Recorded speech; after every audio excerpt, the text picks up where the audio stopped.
Hello दोस्तों, आप कैसे हैं? हम आपका इंजॉय विथ मैथ सोल्यूशन पर स्वागत करते हैं। आप लोग अच्छे होंगे। आज है अनुपात तथा समानुपात, जो कि आज पार्ट 7 है। पार्ट 6 तक हमने डाल चुके हैं। जो पार्ट 6 तक नहीं देखें वो प्ले लिस्ट या डिस्क्रिप्शन से जाकर ज़रूर देख लें। जो कि पार्ट 6 तक नहीं देखे होंगे तो इस क्वेश्चन को आप समझ नहीं पाएंगे। ठीक, तो आज ये पार्ट 7 में पहला क्वेश्चन देखते हैं कि पहला क्वेश्चन कैसा दिया गया, जो कि एसएससी में क्वेश्चन पूछा हुआ है। तो देखते हैं कि पहला क्वेश्चन कैसे, और क्वेश्चन का मतलब क्या होता है, किस लैंग्वेज में दिया गया है, ये आपको ज़रूर से ज़रूर देखना है। कि लैंग्वेज का मतलब हिंदी इंग्लिश तो होता ही है, लेकिन क्वेश्चन पूछने का लैंग्वेज चेक करना है कि एग्जामर जो क्वेश्चन पूछता है किस लैंग्वेज में पूछ रहा है। हिंदी में किस लैंग्वेज में क्वेश्चन लिख रहा है, किस शब्द में कोई कुछ लिखा गया है, उसको ध्यान से आपको समझना। क्योंकि जब आप लैंग्वेज क्वेश्चन पूछने का लैंग्वेज नहीं समझ पाएंगे तो क्वेश्चन का आंसर नहीं दे पाएंगे, क्योंकि आप समझ ही नहीं पाएंगे इसमें क्या चीज़ करना है हमें। तो ठीक, तो हम आपको समझाते हैं। पहला क्वेश्चन दिया गया है, दो संख्याएं 7:11 के अनुपात में है। ठीक, दो संख्या दी गई जो कि वो अनुपात में दिया गया है। अब अनुपात कहाँ से आता है? कोई एक संख्या से अनुपात निकाली जाती है। जैसे हम 4 दे दें और 6 दे दें, तो एक ये संख्या दी गई और इसी को अनुपात निकालने के लिए, अनुपात वो संख्या होती है जिसे कोई संख्या काट ना सके। तो इसको अभी तो काट सकते हैं ना दो से, तो इसको काट लेते, दो दूना 4, दो ताई 6। तो ये आपका दो अनुपात जो 3 निकलते हैं ये अनुपात में आते हैं। तो ये आपको अनुपात दिया गया है, जो कि ये 7:11 दिया गया है।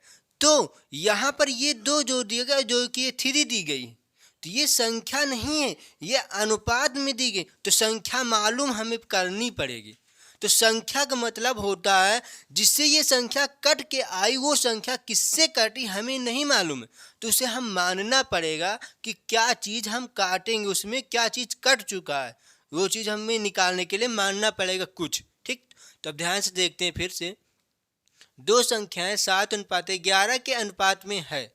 इनमें से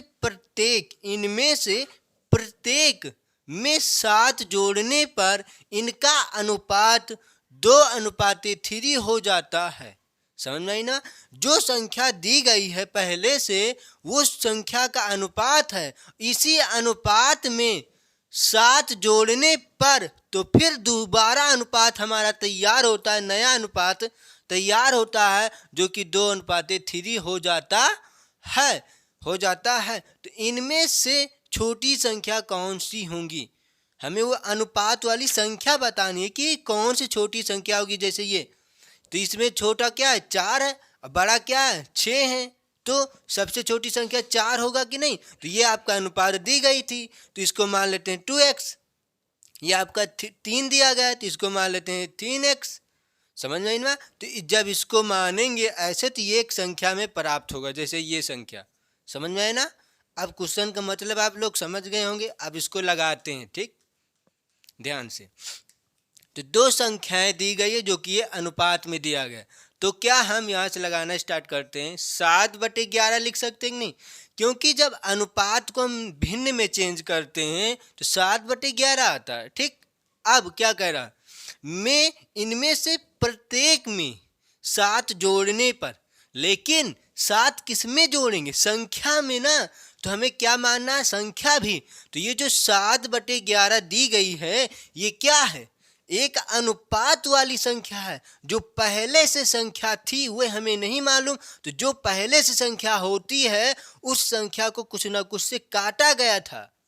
जैसे हमने अभी बताया था आपको 2 और 4 से, 4 और 6 से, तो उसमें कुछ ना कुछ काटा गया था, तो तभी तो 2 और 3 आया था। तो वैसे यहाँ पर भी हमें काटना है, तो क्या काटा गया वो हमें नहीं पता, तो हम मान लेते हैं 7 और x में काटा गया। ठीक, 7x और 11x।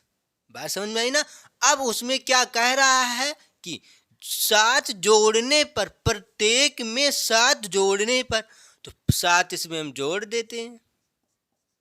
प्रत्येक में 7 जोड़ने पर फिर नया अनुपात तैयार होता है। जब पहले अनुपात वाले संख्या में 7 जोड़ा जाता है तो एक नया अनुपात तैयार होता है, जो कि ये क्या दी गई 2:3। तो इसको क्या कर देंगे, बराबर में लगा लेंगे हम, और इसको हमने भिन्न में चेंज किया। समझ में आया ना। जब इसको हल किया जाएगा तो 2:3 के टाइप में हमें मिलेगा ये नया अनुपात है। तो हमें x का मान ऐसे निकाल लें, और हमने पहली संख्या क्या है 7x, दूसरी संख्या 11x। तो 7x छोटी है, 11x बड़ी है, तो 7x में x का मान रख लेंगे तो छोटी संख्या मालूम हो जाएगी। ठीक, अब इसको लगाते हैं हम, ध्यान से देखेंगे। ठीक, तो इसको कैसे लगाएंगे, हम गुणा कराएंगे।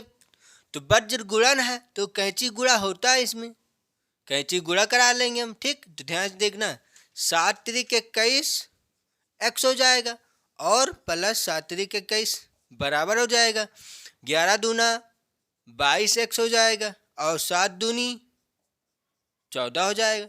बात समझ में आ रही ना, क्या कर इसमें क्या किया जा रहा है, ध्यान देखना है।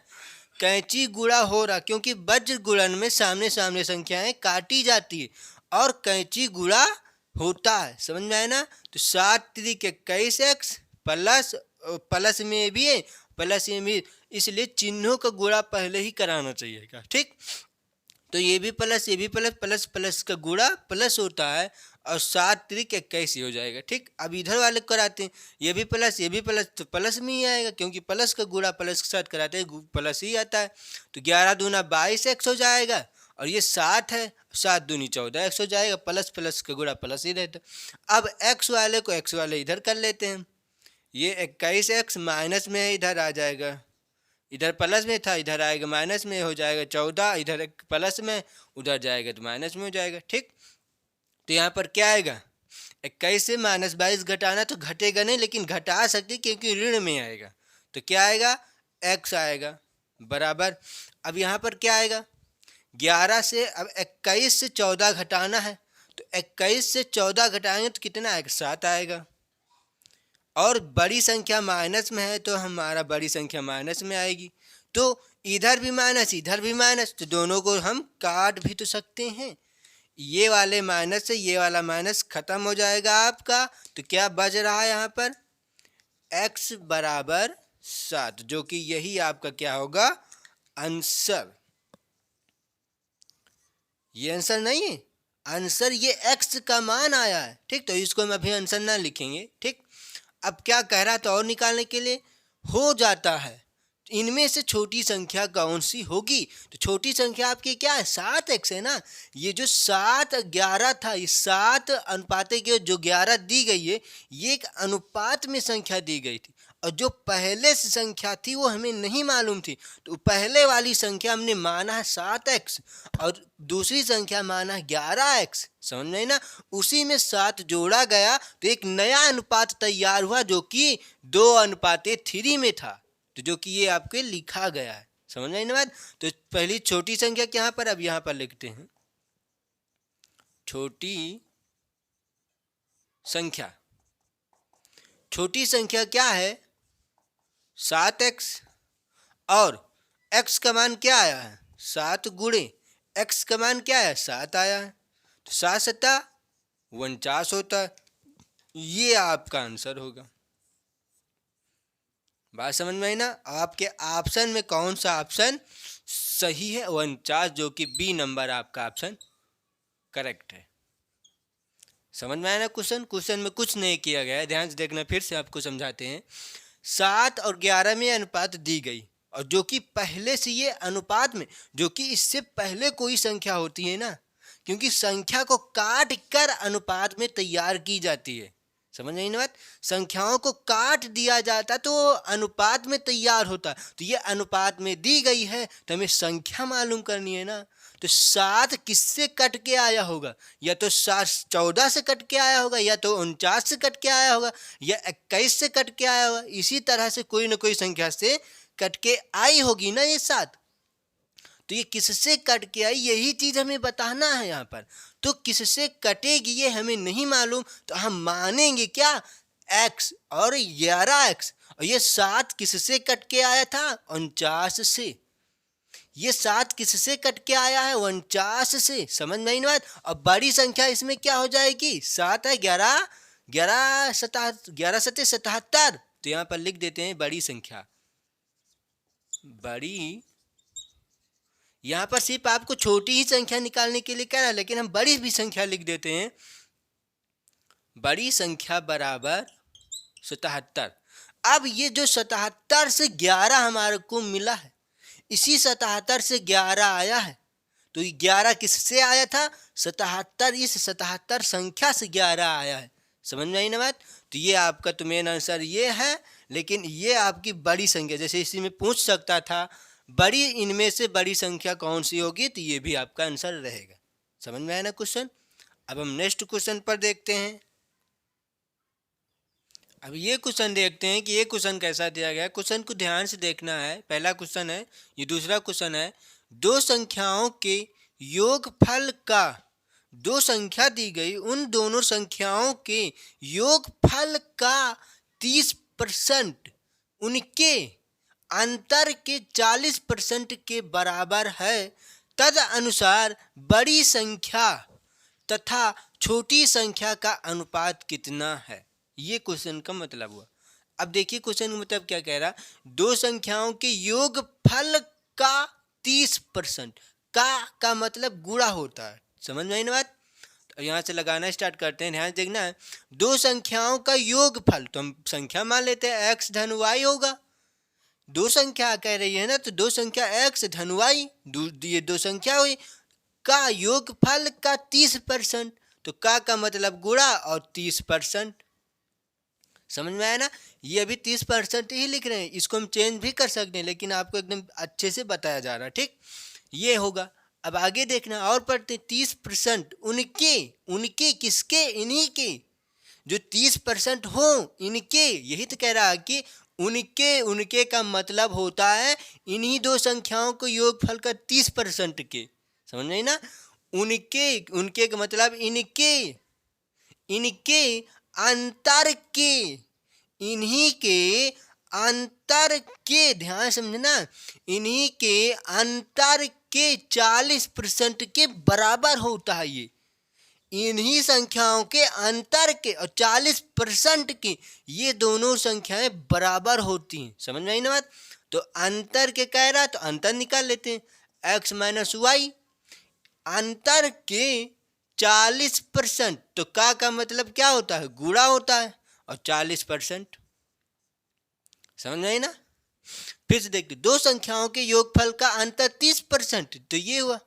फिर कह रहा उनके का मतलब इनके, ये जो दिया गया है x धन y गुणे 30%, जो पहली संख्या थी। समझ में आई ना बात?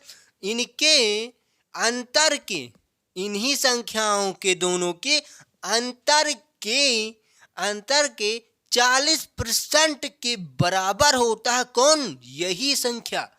तो इनके अंतर के और 40% के बराबर होता है। क्वेश्चन का मतलब समझ गए ना? अब इसको लगाते हैं हम कैसे, ध्यान से देखना। ठीक, तो इसको हम चेंज कर लेते हैं, क्योंकि परसेंट में तो हमें भिन्न में चेंज करना पड़ेगा, तभी तो इसको लगा पाएंगे। 30/100 हो जाएगा। समझ में आई ना? बराबर हो जाएगा x माइनस वाई गुणे 40/100 हो जाएगा। अब ध्यान देखिएगा, ये बज्र गुणा रहता है।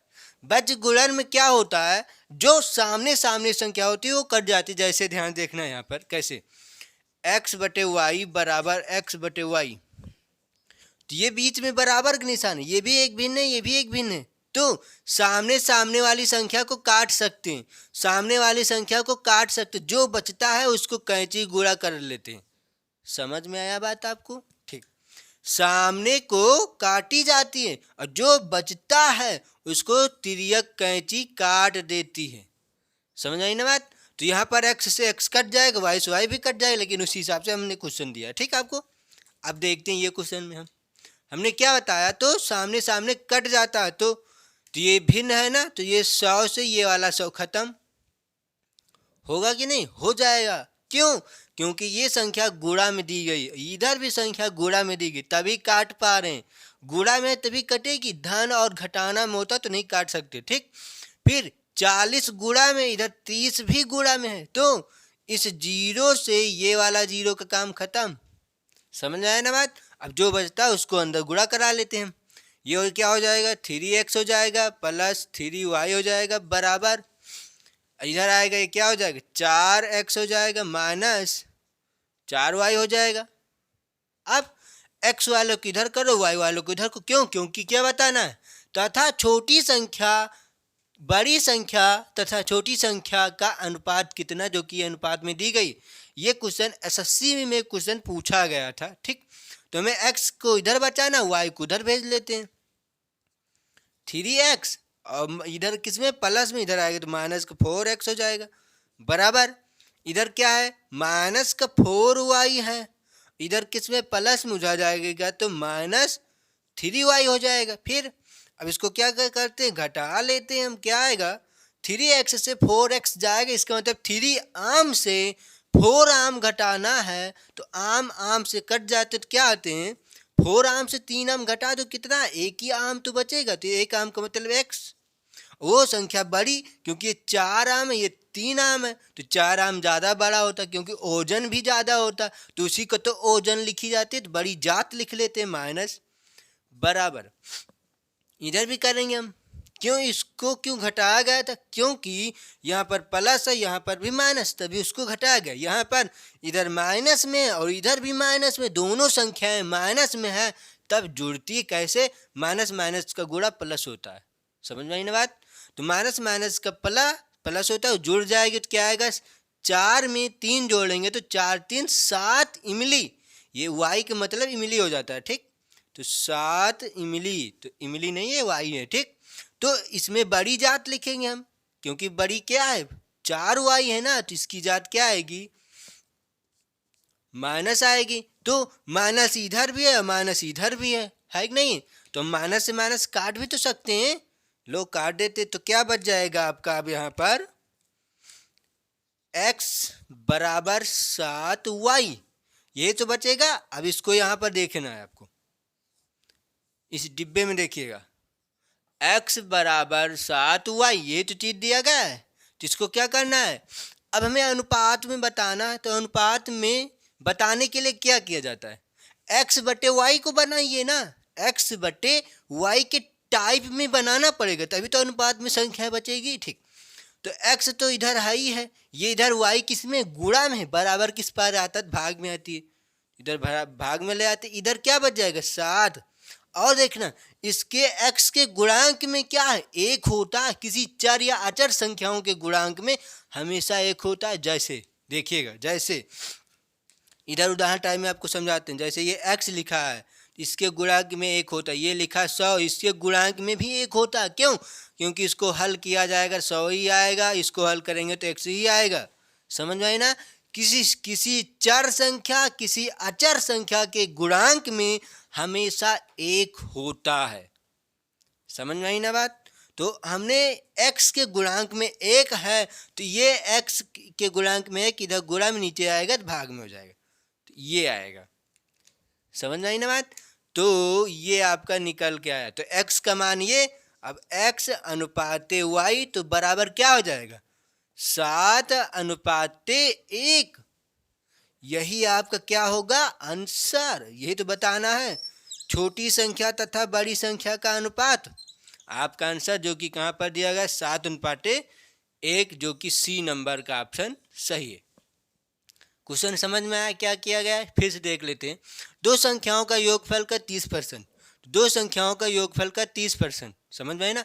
उनके का मतलब इन्हीं 30% वाले संख्या को कह रहा है। ठीक, जैसे कहें उनके, तो उनके का मतलब हमसे मान लो ये हम हैं, हमसे कह रहा कि हमसे अंतर के 40% के बराबर है वो, हम योगफल के बराबर हैं, हम योगफल से 30% है अंतर, और ये कह रहा कि 40% के अंतर के बराबर है वो, तो हम दोनों लोग बराबर हो जाएंगे। जैसे एक लोग ये एक लोग ये, दोनों लोग बराबर हैं। कैसे, ये योगफल के 30% के बराबर हो रहे हैं, और ये अंतर के 30% 40% के बराबर है, तो ये और ये दोनों को बराबर कर दें। क्यों, क्योंकि उनके यहाँ से दिया गया। लैंग्वेज का मतलब समझिएगा कि ये उनके का मतलब क्या होता है, बच्चे यहीं पर नहीं समझ पाते हैं कि उनके कह रहा तो उनके कहाँ ले जाएंगे हम, किससे कह रहा है, किससे हम अंतर निकालना, किसके बराबर करना। इसी चीज़ को बच्चों को समझने के लिए क्या करना चाहिए, लैंग्वेज का मतलब समझे, किस अर्थ किस शब्द में दिया गया उसका क्या मतलब निकल रहा है। ठीक, तो ये क्वेश्चन आपको समझ में आया होगा। आज दोस्तों यहीं तक रखते हैं क्योंकि काफ़ी समय हो चुका है।